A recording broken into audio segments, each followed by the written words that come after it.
Buenos días a todos. Bueno, yo estoy aquí porque llevo 30 años investigando el envejecimiento y a raíz de eso, pues allá por mediados de los 90, pues me vino a ver Owen de Grey, el autor del libro que hoy presentamos, y estuvimos 2 días hablando sin parar sobre el envejecimiento y lo que a él le parecía importante del envejecimiento, que entonces eran las mutaciones, un tipo de mutaciones que hay en el ADN de las mitocondrias que se llaman deleciones y que a él le preocupaban mucho en ese momento. Y yo enseguida me di cuenta de que estaba ante una persona excepcional. Hay que pensar que en aquel momento él había escrito otro libro, que no es el que discutimos hoy, un libro de bioquímica del envejecimiento mitocondrial, que es una de las áreas fuertes dentro del envejecimiento. Probablemente era uno de los mejores que se había escrito en el mundo. Y a mí lo que me sorprendió es darme cuenta de que esto había sido escrito no por un bioquímico ni por un biólogo, sino por un ingeniero informático, que es lo que es hoy. O sea, estamos ante un individuo que no es una persona corriente. En aquel momento él tenía actividad como científico teórico, hacía propuestas, por ejemplo, quiero mencionar la propuesta SOS, que está en el libro, que viene a ser como lo de la evolución de Darwin, pero al revés, la supervivencia del más lento, o la teoría del hotspot, para explicar cómo tan pocas células dañadas, mutadas, pueden producir tanto daño como vemos en el envejecimiento. Bien, como no hay mucho tiempo, voy a intentar hacer una visión general de lo que es el libro que se presenta hoy, El fin del envejecimiento.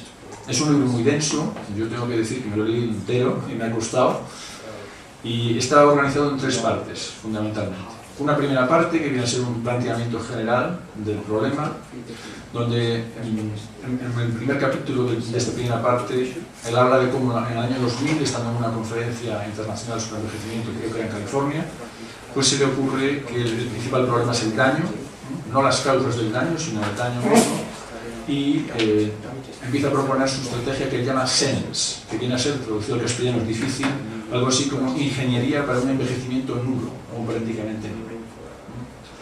En el siguiente capítulo de esta primera parte habla de cómo la gente se pone reacia enseguida ante esta propuesta, el pesimismo tanto del público como de los biogerontólogos, que él se dedica a viajar y a proponerles que actúen en este sentido.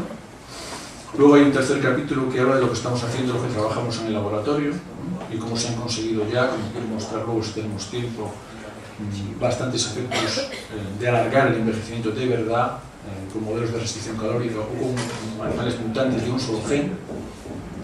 Y luego el último capítulo de esta primera parte es realmente un planteamiento del núcleo duro del libro. El núcleo duro del libro es la segunda parte, que quiero detallar un poquito más. Aquí lo que se va desgranando son lo que él considera los 7 problemas principales del envejecimiento y cómo él propone que se puedan llegar a solucionar. El primero, como no, son las mutaciones mitocondriales, que como ya mencioné antes, en los años 90 tanto le preocupaba. Esto ocupa realmente 2 capítulos, el capítulo 5 y el capítulo 6, y en esencia lo que nos propone es alejarlos de esa fuente de radicales libres tan destructiva que puede producirles daño, ya que están en las mitocondrias, y ponerlas en el núcleo de la célula. Es decir, lo que él llama una expresión alotópica de estos 13 genes que quedan dentro de la mitocondria. El siguiente capítulo habla de esa basura intracelular que acumulan las células, sobre todo las posmitóticas, las que ya no se dividen, como las del corazón, las neuronas, que es la lipofuscina, ¿no? Y él habla de utilizar enzimas mitocondriales, enzimas como las que hay en el suelo, que son capaces de degradar estos componentes que la célula no puede degradar. Luego pasa a hablarnos en el siguiente capítulo de la basura, en vez de intracelular, la extracelular, y pone el ejemplo del beta-amiloide, que todos conocemos que es un problema en la enfermedad de Alzheimer. Y para esto nos habla de vacunas que estimulen el sistema inmune y puedan eliminar este amiloide. El capítulo siguiente se dedica a hablar de los puentes cruzados debido a los procesos de glicación que proceden, a fin de cuentas, de carbohidratos que todos tenemos en nuestro cuerpo. Entonces nos habla de moléculas o enzimas que puedan romper estos AGEs, como productos de glicación avanzada. Nos habla de un fármaco que se llama Alagelium, pero que parece que de todas maneras tiene algunas pegas. Quizás es de todas las propuestas que él hace, es donde yo quizá veo que hay más problemas, por lo que se ve en lo que describe. El siguiente capítulo habla de las células senescentes, ¿no? Células que hay en el cuerpo y que no funcionan bien y que están dando lata y no están molestando. Pone el ejemplo de las células T del sistema inmune, que son anérgicas que no funcionan correctamente, o el caso de la grasa visceral que se acumula con la edad, y otras. Aquí de nuevo nos habla del sistema inmune o de la inducción de apoptosis. La apoptosis sería un suicidio celular inducido. El penúltimo capítulo de esta segunda parte habla de aquellas partes del cuerpo donde hay una pérdida de células con la edad, cosa que ocurre en varios órganos, y aquí su propuesta se centra en las células madre. Utilizar células madre o bien embrionarias o bien somáticas sometidas a clonaje terapéutico.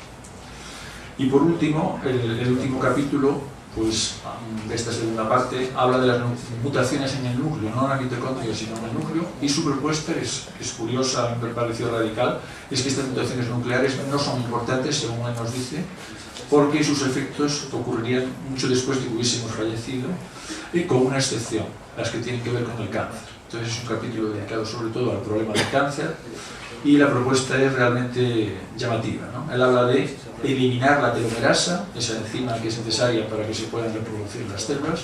Y claro, ustedes pensarán, si eliminamos la telomerasa, ¿qué pasa con todas las demás células del cuerpo que tienen que dividirse también, como las de la piel, el tubo digestivo, etc.?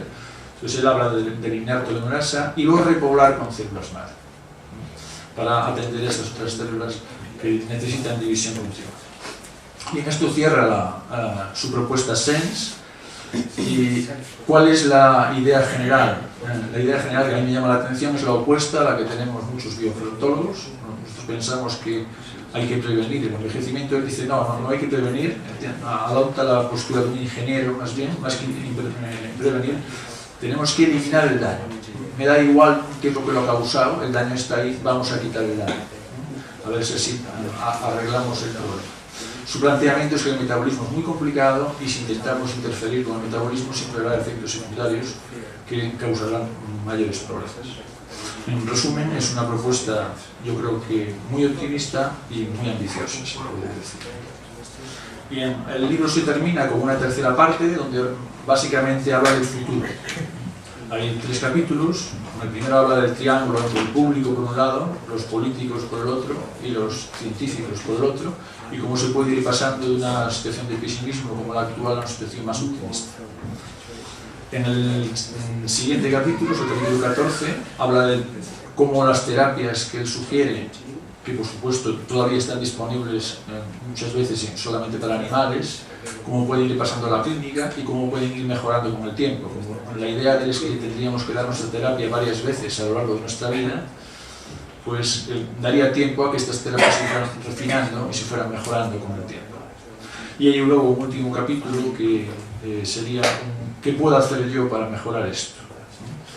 Bueno, pues él habla de apoyar a los lobbies que apoyen el que haya más fondos para investigar sobre el envejecimiento y el rejuvenecimiento, que apoyen el que se quiten las restricciones para investigar con células madre, el que tenga dinero, que dé dinero a la Fundación Matusalén, que como se ha mencionado antes, da un premio al científico que consiga un ratón que viva un poquito más que el anterior, y por supuesto comer bien y hacer ejercicio.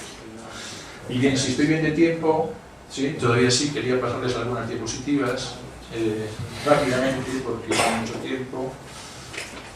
Sobre por qué pienso yo, 2 reflexiones mías, aparte de las propuestas de Obre, sobre por qué es importante esto, tanto si se hace como la propuesta que él sugiere, como si se hace de otra manera. En esta diapositiva resumo el problema principal que tenemos hoy día,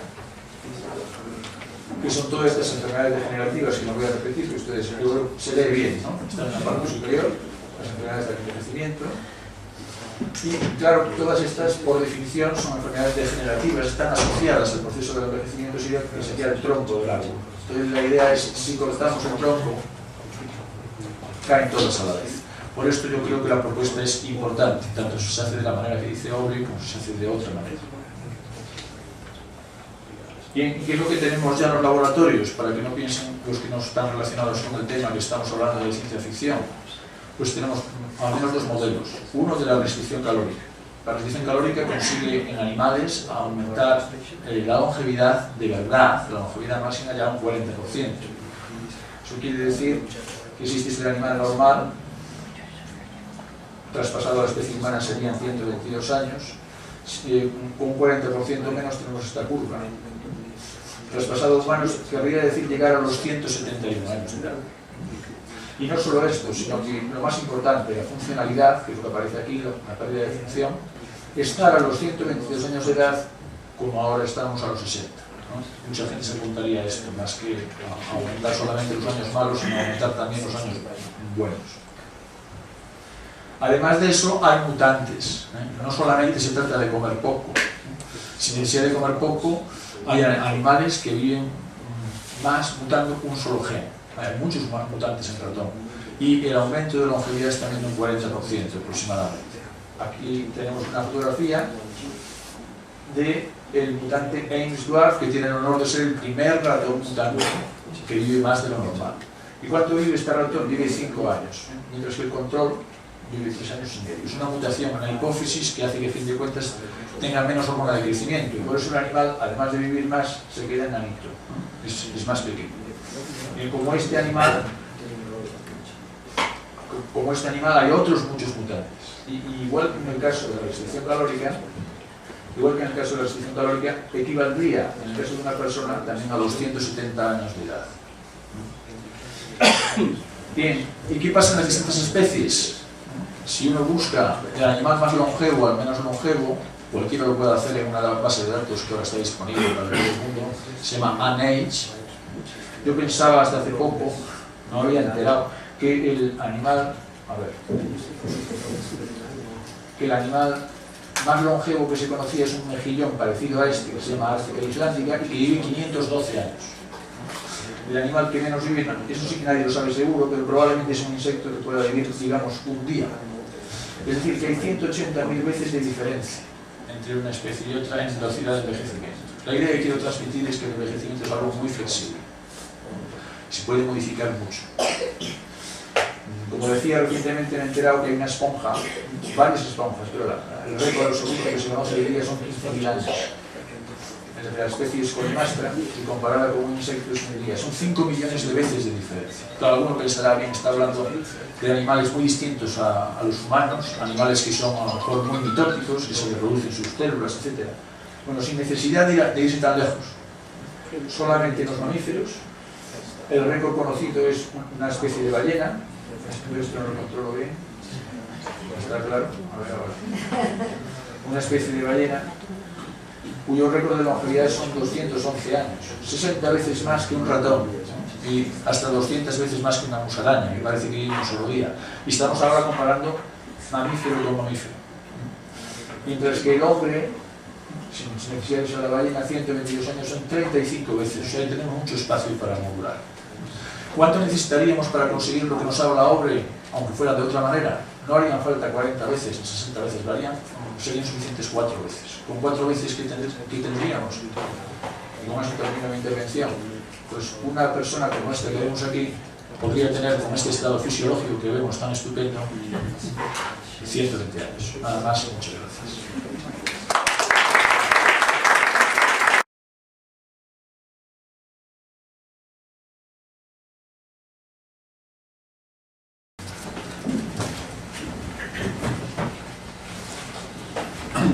All right, so thank you very much, Gustavo, for that excellent introduction to this book. Muchísimas gracias, Gustavo, por esta maravillosa presentación del libro. As you can see, I cannot give this talk in Spanish, so my friend here will translate for us. Como pueden ver, no puedo hacer esta presentación en español, así que mi amigo aquí va a hacerlo por mí. Okay, that makes it easier. As you have heard, this book is about my proposals for combating aging. Como han podido escuchar, mi libro versa sobre distintas propuestas para combatir el envejecimiento. And we are here today because Carlos has arranged for it to be translated into Spanish, and the Spanish version will appear early next year. Carlos ha conseguido que mi libro se traduzca al español y se publicará en español el año que viene. The English version of the book appeared 5 years ago, but it is still very up to date. La versión en inglés se publicó por primera vez hace 5 años, pero sigue estando en plena actualidad. That is not because there has been only a small amount of progress. There has been lots of progress. Y eso no se debe a que no se haya progresado nada en este tiempo, se ha progresado mucho. But the good news is that the progress has been very much as we had predicted 5 years ago. Y lo bueno es que este progreso precisamente se ha producido del modo que se había predicho hace 5 años. So there is almost nothing in the book that we now think is incorrect. Es decir, no hay nada en este libro que 5 años después pensemos que está mal. So, in order to tell you more about the book, I want to start by explaining why I think aging is such an important problem. Quiero empezar hablando del libro, explicando por qué creo que el envejecimiento es un problema tan importante. And it's really just because of the number of people that are affected by it. Y se debe precisamente al número de personas que están afectados. 2/3 of all deaths are caused by aging. 2/3 de todas las defunciones son producidas por el envejecimiento. In Spain, 90% of all deaths are caused by aging. Y en España el 90% de las muertes las produce el envejecimiento. And of course, before people die, they suffer a lot with the diseases of old age. Y por supuesto, antes de morir, las personas sufren debido a estas enfermedades relacionadas con el envejecimiento. So for me, it is clearly the world's most important problem. Así que para mí este es el problema más importante del mundo. But some people are not so sure about that, and they sometimes say that it would be a bad idea to bring aging under the control of medicine. Sin embargo, hay quien no está de acuerdo con esto y que piensa que tal vez no sea una buena idea que el envejecimiento sea tratado por la medicina. In my experience, this is because they do not understand what medical control of aging would really mean. Y yo creo que esto es porque estas personas no entienden lo que implicaría el control médico del envejecimiento. Many people think that it would mean staying alive for a long time in the same state of health that old people are in today. Muchos piensan que se trata de permanecer, seguir vivo durante mucho tiempo en un estado de salud que tienen las personas mayores hoy en día. But, as you saw on Gustavo's last slide, actually it means the opposite of that. It means staying young for as long as you live. Pero en la última diapositiva de Gustavo pudieron ver que se trata precisamente de lo contrario, de que se puede vivir durante mucho tiempo en un estado de saludable. And it's true that society will probably be very different when aging has been controlled by medicine.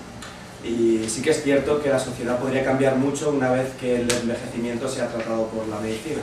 But we must remember that all of the suffering that is currently caused by aging will be eliminated. So it's an important thing to do. Pero no olvidemos que gran parte del sufrimiento que produce el envejecimiento se va a eliminar, por tanto es importante.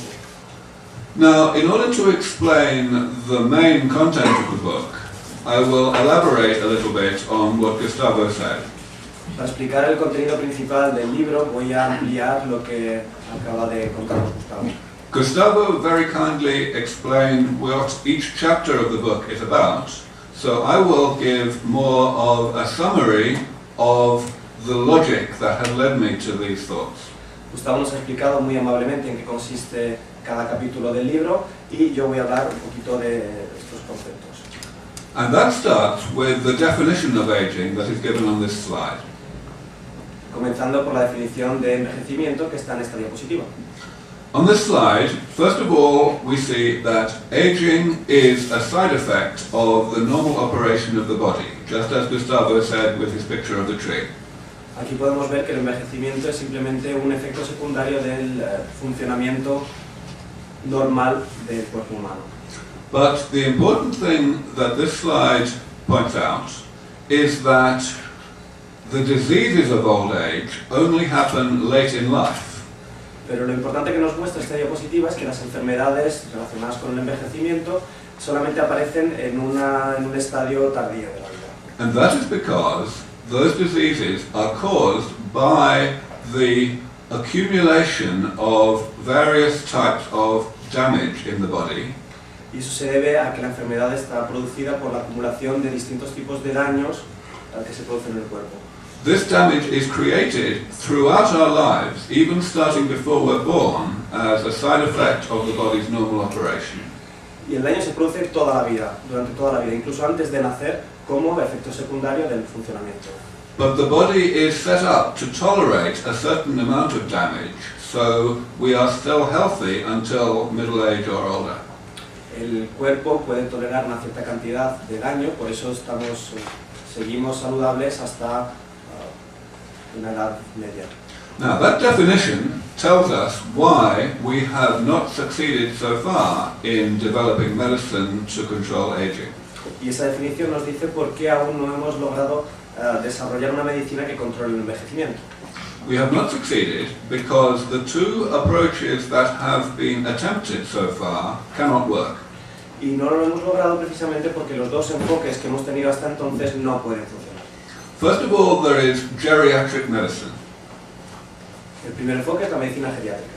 Geriatric medicine tries to eliminate the diseases of old age from the body in just the same way that we try to eliminate an infectious disease. La medicina geriátrica pretende eliminar las enfermedades del envejecimiento del cuerpo como se haría con cualquier otra enfermedad. But that is clearly never possible because these diseases are caused by the normal operation of the body. Pero eso es imposible porque estas enfermedades las produce el funcionamiento normal del cuerpo. The other approach, which I have called here the gerontology approach, tries to change the way the body works so that it creates damage more slowly than normal. El segundo enfoque es el enfoque gerontológico, que intenta cambiar el funcionamiento del cuerpo para que se produzcan menos daños. And Gustavo told us just now that in some species that approach can work quite well to postpone the ill health of old age. Y Gustavo nos acaba de decir que ese enfoque funciona bastante bien en algunas enfermedades para retrasar el envejecimiento. But at the moment, it seems that these approaches work very much less well in species that already live a long time, like human beings. Pero ahora mismo parece ser que este enfoque funciona sobre todo con especies que viven muchísimo menos que los seres humanos. In particular, very recently, it was shown that calorie restriction, giving the animal less food than it would like, does not work at all in monkeys, even though it works well in mice. Hace poco se ha comprobado que la restricción calórica, que es dar menos alimento al animal de lo normal, funciona muy bien con animales como ratones, pero por ejemplo en monos no funciona. Now, in principle, we could develop a much more complicated therapy to slow down the creation of aging. Se podría desarrollar una terapia mucho más complicada para ralentizar el envejecimiento. But here is the problem. The body is so complicated that we would almost certainly do more harm than good if we tried to develop a therapy like that. Y el problema es que el cuerpo humano es tan complicado que causaríamos más daño del beneficio que provocaríamos intentando esto. So the new idea, which is described in detail in Ending Aging, La nueva idea que se describe detalladamente en el fin del envejecimiento is the maintenance approach, which I'm showing on this slide. es el enfoque del mantenimiento que aparece en esta diapositiva.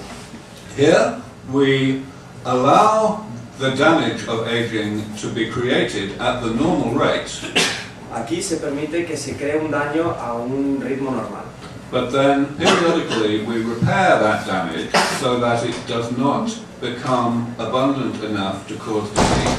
pero ese daño se va reparando periódicamente para que no se multiplique demasiado.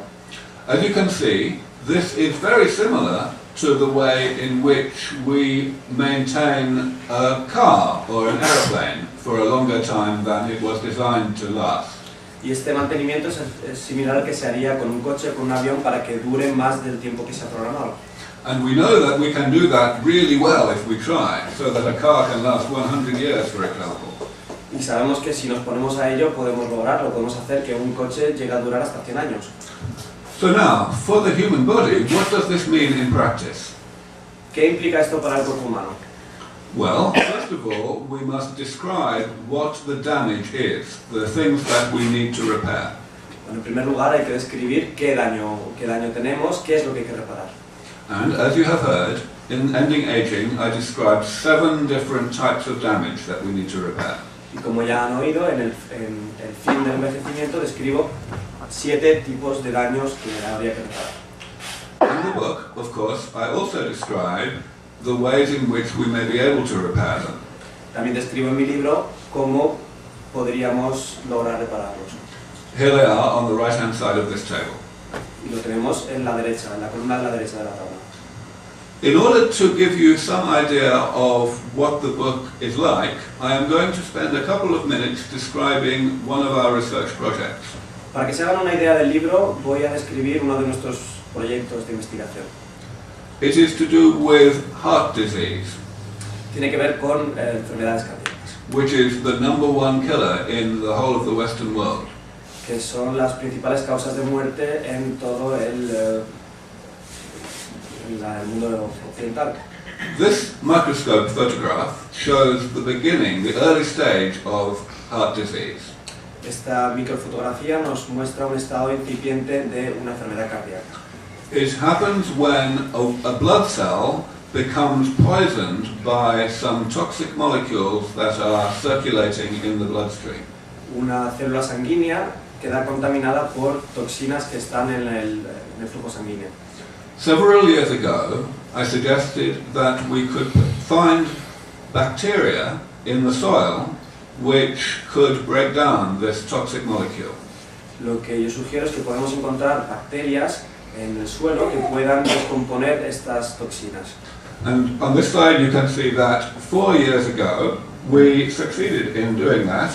Here is the paper that we wrote showing that some bacteria can break down this substance. Y eso lo logramos hace 4 años. Escribimos un paper con el nombre que tienen en la diapositiva que demuestra que estas bacterias sí que pueden descomponer las toxinas. Now, in order to use this discovery, we have to do a lot more work. Para poder utilizar este descubrimiento tuvimos que seguir trabajando. We have to discover the genes that the bacteria are using to break down the toxic substance. Teníamos que identificar los genes que tienen las bacterias que les permiten descomponer estas sustancias. And then we have to change those genes so that we can put them into human cells and they still work. Y esos genes había que alterarlos para poder insertarlos en células humanas y que siguieran funcionando bien. That was a really difficult thing to do, but we have now done it. Eso fue muy difícil, pero lo hemos logrado. So on this slide we show a figure from a paper that we published this year showing protection of the cells, human cells, when they have this enzyme. Aquí en este gráfico pueden ver cómo se protegen las células humanas cuando tienen esta enzima. We are in Sense Foundation supporting many other projects which are also showing very good results, preliminary results, towards the implementation of the maintenance approach to combat aging. En la Fundación SENS estamos haciendo muchos otros estudios que nos están demostrando resultados positivos para combatir el envejecimiento. So I hope that you are now excited about what is in this book. Espero que estén muy motivados para descubrir el contenido del libro. And I hope that you will be able to get a copy when it comes out early next year. Y espero que puedan conseguir una copia cuando salga el año que viene.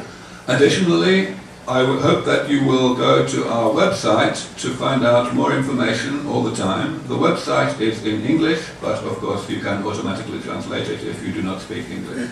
Y también espero que visiten la página web para descubrir toda la información que quieran. La página web está en inglés, pero por supuesto se puede traducir al español. So that's all I'm going to say. Thank you very much. Y eso es lo que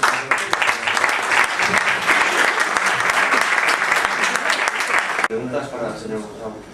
El mejillón ese, o especie de mejillón que ha comentado que vive o puede vivir unos 500 años, ¿hay algo especial en su comportamiento o es que haga que, cómo se explica, por qué vive esa cantidad de tiempo, se sabe? Bueno, se sabe poquito, pero se está investigando. Hay un grupo americano y otro canadiense que están trabajando mucho con ese modelo. Doris Abele, por ejemplo, y otros que no recuerdo su nombre ahora mismo. Sin duda también tiene que ver con que es un animal de las zonas polares y en los boiquilotérmos de sangre fría eso hace que vivan más tiempo. Cuanto menos la temperatura, mayor es el tiempo que dura. Por eso yo insistí en que había que ir también a los mamíferos, la comparación entre un mamífero y otro, que tenemos la misma temperatura corporal. And I can also answer that. También le puedo contestar yo. I think one of the big reasons is that these mussels and other very long-lived species do not have a central nervous system. Una de las principales razones es que estos mejillones, al igual que otros seres vivos, no tienen un sistema nervioso central. Thus, lo voy a decir en español, que el sistema nervioso causa algún tipo de estrés a los organismos, que al no tener un sistema... No, the reason why it is such a bad idea to have a central nervous system is that it is made of cells which do not divide, but which need to live a very long time. El gran inconveniente de tener un sistema nervioso central es que está compuesto de células que no viven durante mucho tiempo. If a cell divides, then there is a great rejuvenation because the damage in the cell is diluted or selected away.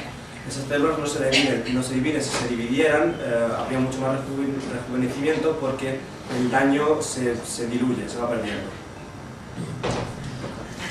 Hay otra persona que, por favor. Yo quería preguntar, en el caso de monos que se ha probado la restricción calórica, ¿qué tipo de problemas tenían y dónde se fija el óptimo de restricción calórica? Y después, a propósito de lo que ha dicho Gustavo Barja, ha tocado de refilón el asunto de los radicales libres. Desde luego, para farmacia se publicita mucho el beneficio de la ingesta aumentada de antioxidantes. Sin embargo, me parece que no lo considero adecuado, ¿no? Entonces, luego creo que la ingesta alta de antioxidantes tiene muchos efectos secundarios, pero de hecho en ratones les alarga la vida. Claro, para ver que eso se pueda... Okay, I will answer the part about calorie restriction. Le voy a contestar a su pregunta sobre restricción calórica. We do not know the details of why calorie restriction works so much less well or not at all in long-lived species. No sabemos concretamente por qué la restricción calórica no funciona tan bien o no funciona en absoluto en especies poco longevas. But from an evolutionary perspective, it is not very surprising. Pero desde un punto de vista evolutivo no es sorprendente. Because long famines in the wild are not so frequent as short famines. Short food, Y la razón es porque las faminas en la naturaleza, las hambrunas en la naturaleza, no duran mucho tiempo. So there is less evolutionary pressure to have the genetic machinery to respond to a long famine by living longer than to a short famine. Entonces estos organismos no tienen la presión evolutiva de dar una respuesta a este problema de una larga hambruna y no necesitan vivir tanto tiempo para sobrevivir a una hambruna larga. Now I will let Gustavo answer the question about antioxidants.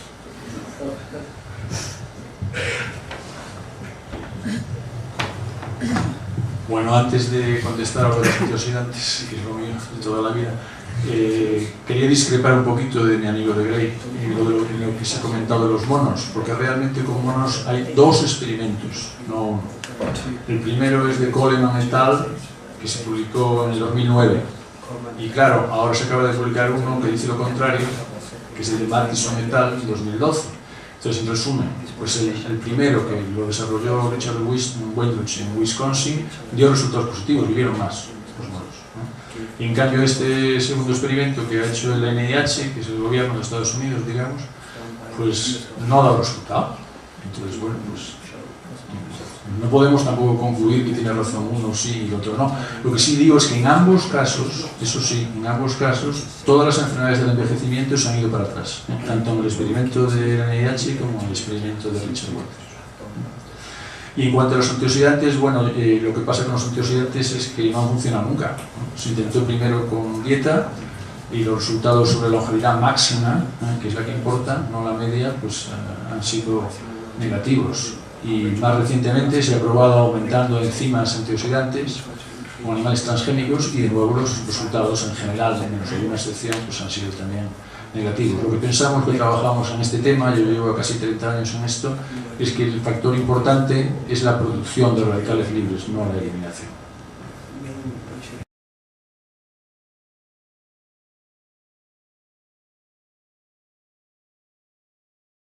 Buenos días a todos. Lo primero que quiero aquí decir es dar las gracias a Carlos por esta invitación y después de también dar la bienvenida al profesor Gray.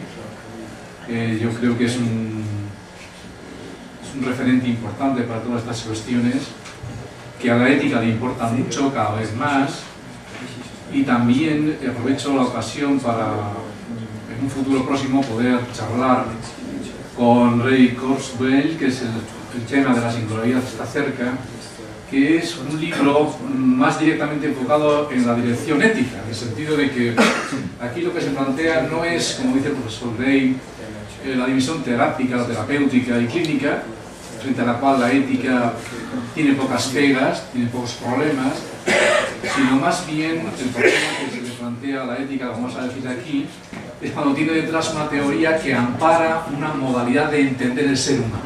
Entonces ya entramos un poco en lo que es la cuestión de la filosofía. ¿Qué hace un filósofo como yo en un lugar como este? ¿No? Sería la cuestión. Bien, yo estoy aquí fundamentalmente por la preocupación que yo he tenido siempre a través de la bioética. Luego, por lo siguiente, a mí el elemento clave es que la bioética lo que cuestiona fundamentalmente es un modelo de ética que está surgiendo, que surgió en los años 70, como consecuencia de los avances tecnológicos. Es decir, hasta que no pudimos mantener con vida a una persona durante muchísimos años, pues entonces la cuestión fundamental del final de la vida no era cómo retrasar el envejecimiento ni nada de eso, sino cómo morir bien.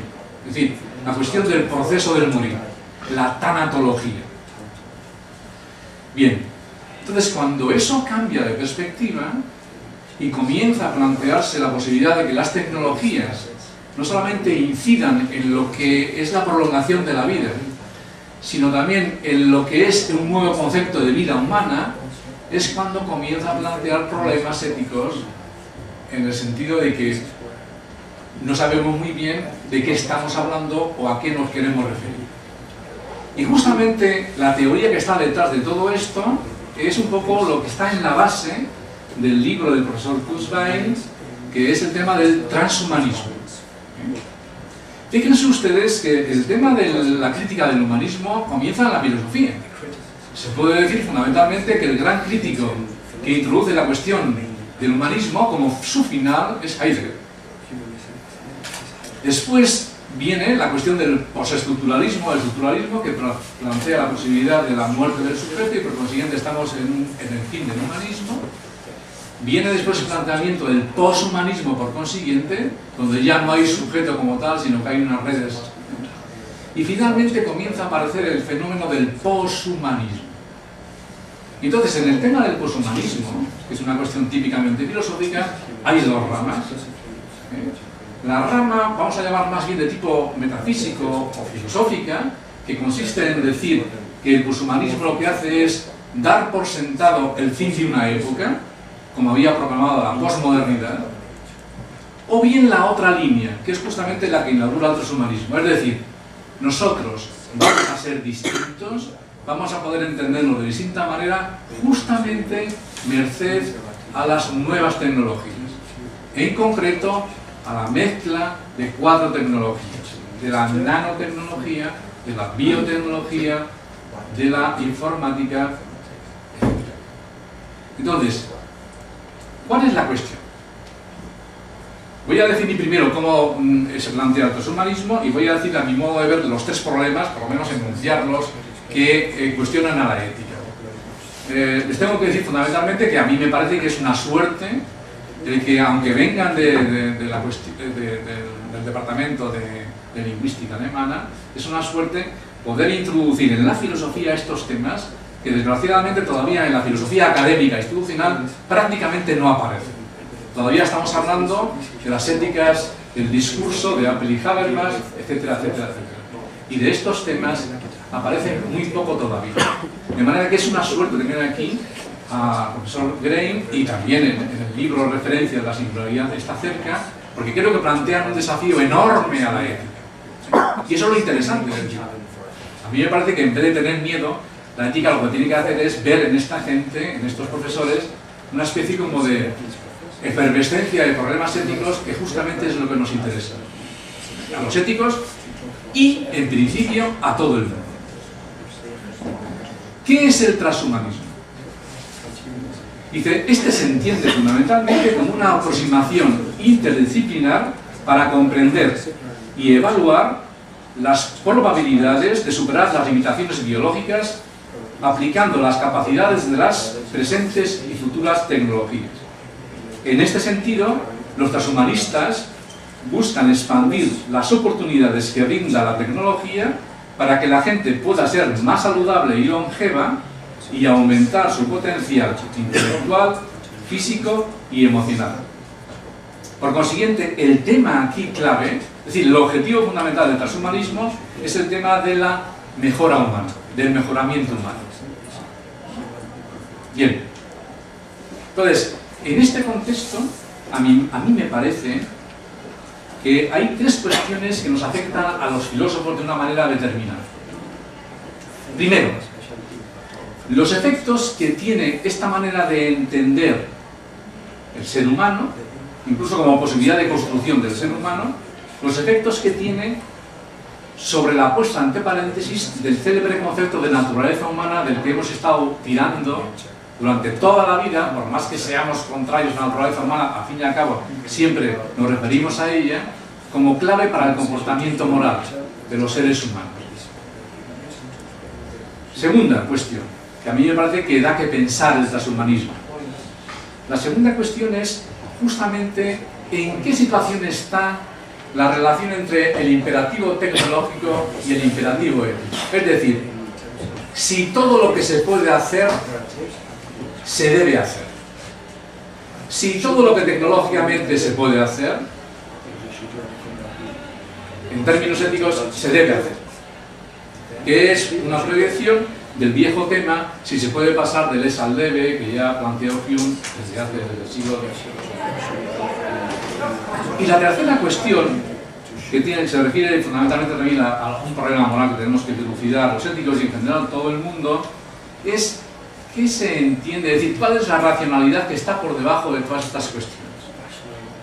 Tradicionalmente los éticos hemos dicho que esta racionalidad que está por debajo de todo esto se llama racionalidad práctica, como diferencia de una racionalidad teórica o teorética, ¿no? ¿Y a qué se dedicaba esta racionalidad práctica? Fundamentalmente a descubrir el sentido de lo que somos, o de lo que podemos ser, o de lo que deseamos ser, o de lo que queremos ser. Luego la cuestión ética, por referencia a una racionalidad práctica, es el tema del sentido de lo que somos, o podemos ser. Claro, si el referente clave es el desarrollo de las tecnologías y cómo esas tecnologías nos pueden cambiar hasta límites insospechados, de manera que podemos trascender la pura biología, entonces, ¿en qué lugar queda como lugar normativo la naturaleza humana? ¿Qué pinta apelar a la naturaleza humana a la famosa ley natural? ¿Qué pinta? ¿Cuál es el sentido de ella?